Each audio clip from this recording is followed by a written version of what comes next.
It's the end of mango season, so it's that time of year to trim your trees. Actually, we started trimming our trees like a month ago because with all the varieties we grow, a lot of those varieties have already finished fruiting and long ago. So we try to start trimming those trees as soon as possible after the last fruit is picked.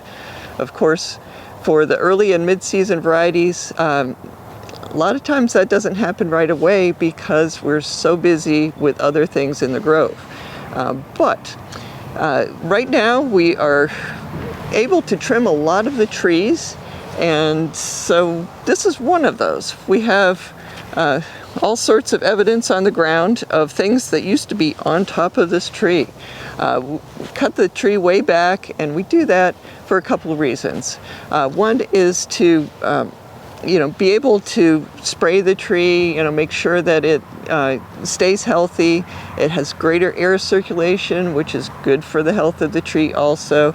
And when mango season comes along, it's a lot easier to pick fruit from a tree that is, it'll grow a couple feet at least, but at this size, rather than the ones that are huge.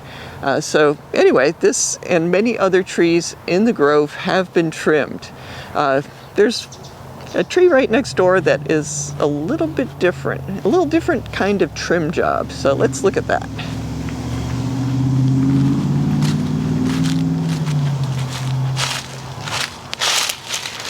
So this is the tree here, and to give you some idea of what this tree used to be like, or actually what it could have been like, is the tree right behind it, that has the same diameter trunk as this one, approximately. So that is a lot different look than this one. But even so, this tree, even though it wasn't as big, as tall as that one, it was too tall, and also it was a variety that we had gotten a lot of fruit from, and we have a lot of this particular variety around the grove. So I thought, as long as we need to trim it back, let's trim it back for top working. So unfortunately the branches didn't start low on this tree, so I'm going to be top working starting at about this height. But as you can see, a lot of the tree is on the ground, some rather large logs.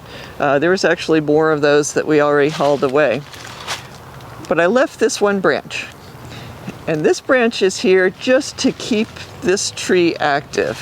It's busy making food, leaves are drawing sap up from the trunk, and then also the roots are, active. The whole tree is, it's not at its most active, definitely, but it's still active.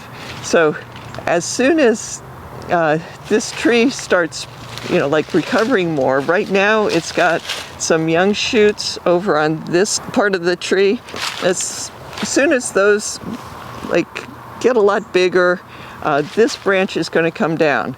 I want to have some mature leaves, actually as many as possible, feeding the roots, and then after we cut this branch back, probably all the way to the trunk, then this, where the cut is, will start sprouting.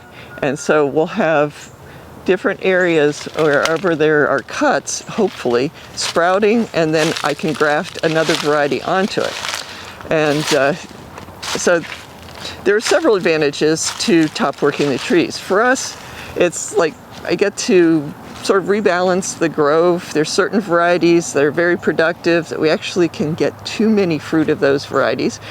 But then I can put another variety on the tree that we never have enough mangoes of. So hopefully in a couple of years, that particular tree will be producing a lot of fruit that we don't have enough of right now. So with all the trimming we do, there were a huge amount of branches. This is pretty minor compared to what was happening in many places in the grove. Just an amazing amount of branches, which, of course we can't leave those here because, we can't really safely get to the trees. They're not nice looking, especially when they get all brown. So what we do every year is arrange for a tree company that actually chips up branches to come in and chip up the branches and blow those chips back into the grove so that they can nourish the trees and the soil. What happens before the tree trimmers come is that somebody, which includes me, but not exclusively me, a lot of somebodies, drag all of the branches to easy areas for the truck that's pulling the chipper to access, and so they can throw those into the chipper and blow them into the grove.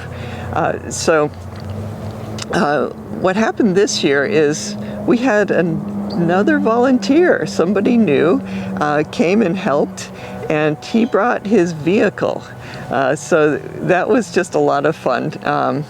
He would take usually one branch at a time to the street or to the driveway. And man, he was committed. He had a wonderful time, and it was fun watching him. But in a sort of remote area of the grove, we put a ton of branches. We had to haul the big collections of branches with a golf cart, and we kept piling them on. And that area was probably 40 feet by at least 20 feet and like 6 feet tall. That was an amazing amount of branches to chip up.